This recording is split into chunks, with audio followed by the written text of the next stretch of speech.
The best ways to manage stress. Stress is very common to people but can be destructive to our life.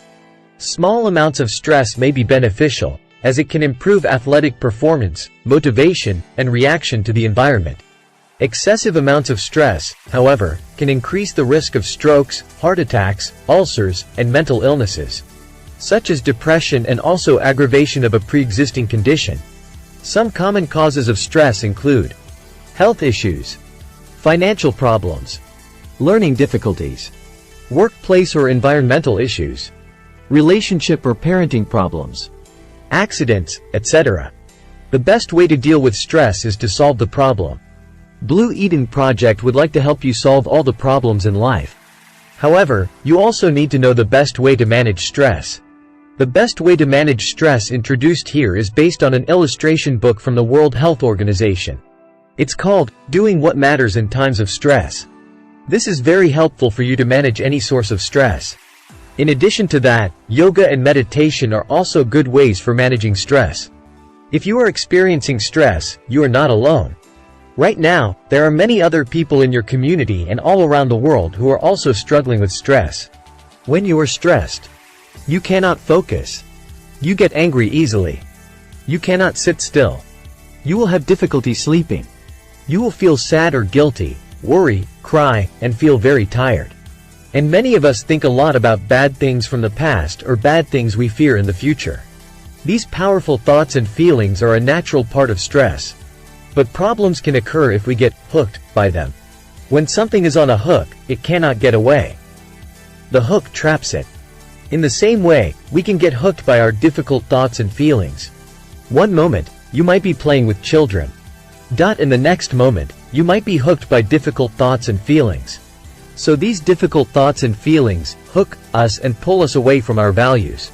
Values describe the sort of person you want to be, how you want to treat yourself and others and the world around you. Here are some examples of value: loving, wise, attentive, committed, persistent, responsible, calm, caring, protective, courageous. Many kinds of difficult thoughts and feelings can hook us. Thoughts about giving up, thoughts that blame others, harsh judgments about ourselves, memories, especially about difficult events, thoughts about the future, especially about what we fear. When we get hooked, our behavior changes. We often start doing things that make our lives worse. We might get into fights, arguments, or disagreements. Or we might withdraw and stay away from the people we love. Or we might spend a lot of time lying in bed.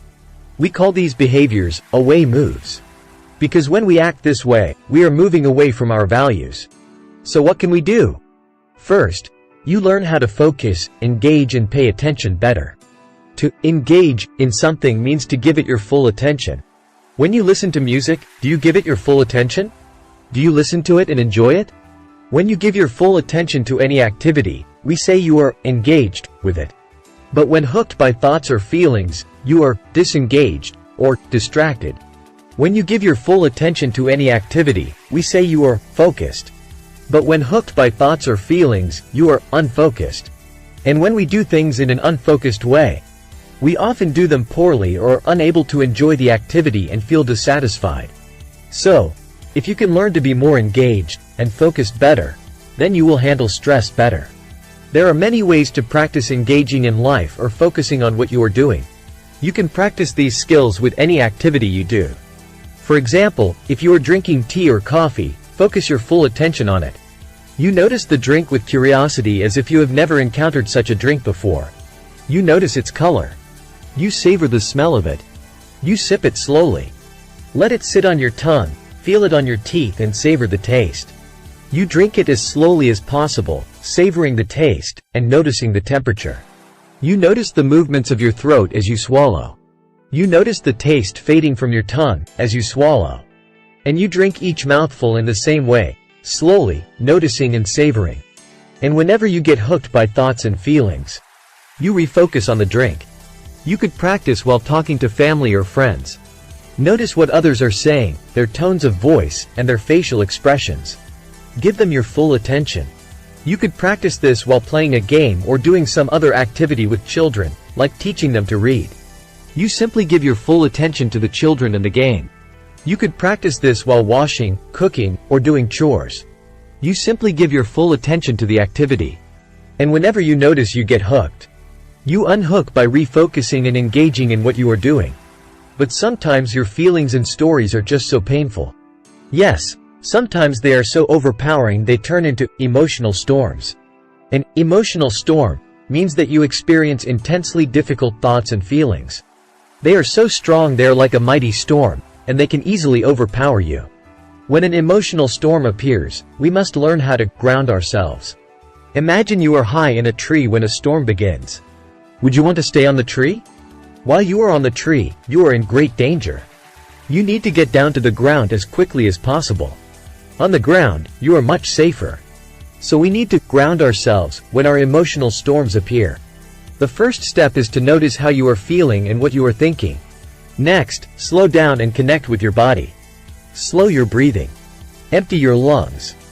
Then let them refill as slowly as possible. Slowly press your feet into the floor. Slowly stretch your arms, or slowly press your hands together.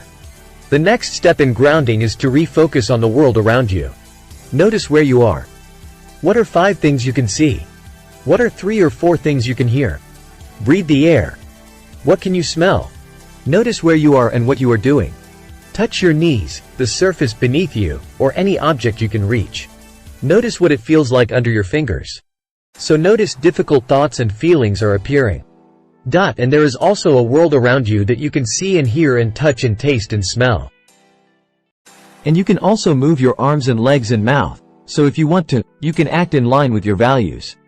Grounding does not make your emotional storms disappear. It just keeps you safe until the storm passes. The purpose of the focusing and grounding exercises is to help you engage in life. For example, to help you give your full attention to family and friends. It is also to help you move towards your values. To help you behave more like the kind of person you want to be.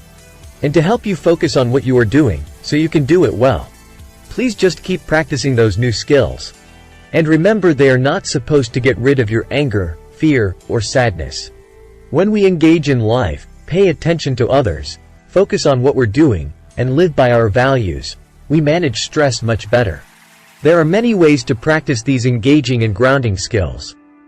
We will practice them now. First, notice how you are feeling and what you are thinking. Then, slow down and connect with your body. Slowly breathe out. Slowly stretch. Slowly push your feet into the floor. Now refocus on the world around you. Pay attention with curiosity to what you can. Now have a good stretch. Engage with the world. Notice where you are, who is with you, and what you are doing. That exercise should take you about 30 seconds. You can do it anytime, anywhere. In short, the first skill you have learned is focusing and grounding exercises. If you practice more, you can better refocus on your value and what matters to you. The second skill is unhooking. My life is so hard now. Will my difficult thoughts and feelings ever go away? Take a moment to think about all the ways you have tried to get rid of these thoughts and feelings. Most people try at least some of these strategies. Yelling. Trying not to think about it. Avoiding people, places, or situations. Staying in bed.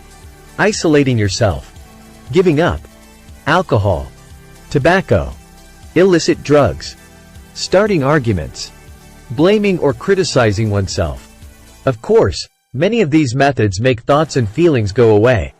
But they soon come back. And many of these methods pull away from your values. There is a new way of handling difficult thoughts and feelings. First, you notice that a thought or feeling has hooked you. Then you name it. To name it, you silently say to yourself something like, "Here is tightness in my chest. Here is pressure in my forehead. Here is a painful memory. Here are fears about the future. Here is a difficult thought about the past. Here is anger. Here is a difficult thought about my family." So naming begins by silently saying, "Here is a thought," or "Here is a feeling." However, if we then add the phrase, "I notice," we usually find it unhooks us a bit more. I notice there is tightness in my chest. I notice there is pressure in my forehead. I notice here is a painful memory. I notice there are fears about the future. I notice here is a difficult thought about the past. I notice there is anger. I notice there is a difficult thought about my family. How do noticing and naming help us? Well, thoughts and feelings hook us when we are unaware of them. The first step in unhooking yourself is to notice that you have been hooked. The second step is to name what hooked you. You silently say to yourself. The next step is to refocus on what you are doing, whether you are cooking, eating, playing, or washing, or chatting with friends, and to engage fully in that activity, to pay full attention to whoever is with you and whatever you are doing. We can do the same thing every time we get hooked and stop engaging in life. I am noticing feelings of anger. And even though I am having feelings of anger, I choose to act on my value of caring by refocusing and engaging with my family. Let's recap on the second skill. 1. Notice your difficult thoughts and feelings. 2. Name the thoughts and feelings, silently. 3. Refocus on what you are doing. The more you practice this, the better you will get. The third skill is acting on your values. Your values describe what kind of person you want to be, how you want to treat yourself and others and the world around you. Values are not the same as goals. Goals describe what you are trying to get. Values describe the sort of person you want to be. Many of your goals might be impossible right now, but you can always find ways to act on your values. Why does that matter? Because the way you influence the world around you is through your actions. The more you focus on your actions, the more you can influence the immediate world around you. The people and situations you encounter every day. You may influence the people around you through your actions. So we need to keep asking ourselves this question. Do my actions support my values? Values go both ways, towards yourself and others. So if your values are caring and kindness, then you aim to live those values towards both yourself and others. Remember, even the tiniest actions matter. A giant tree grows from a tiny seed.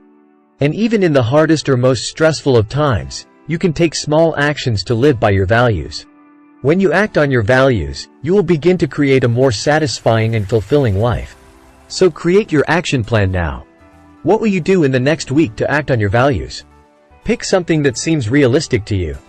We have so many problems. And there are 3 approaches to any difficult situation. 1. Leave. 2. Change what can be changed, accept the pain that cannot be changed, and live by your values. 3. Give up and move away from your values. Your best choice would be: change what can be changed, accept the pain that cannot be changed, and live by your values. Now you know the 3 most important skills: focusing and grounding, unhooking, and acting on your values. Another important tool is being kind. Notice pain in yourself and others and respond with kindness. Unhook from unkind thoughts by noticing and naming them. Then, try speaking to yourself kindly. If you are kind to yourself, you will have more energy to help others, and more motivation to be kind to others, so everyone benefits.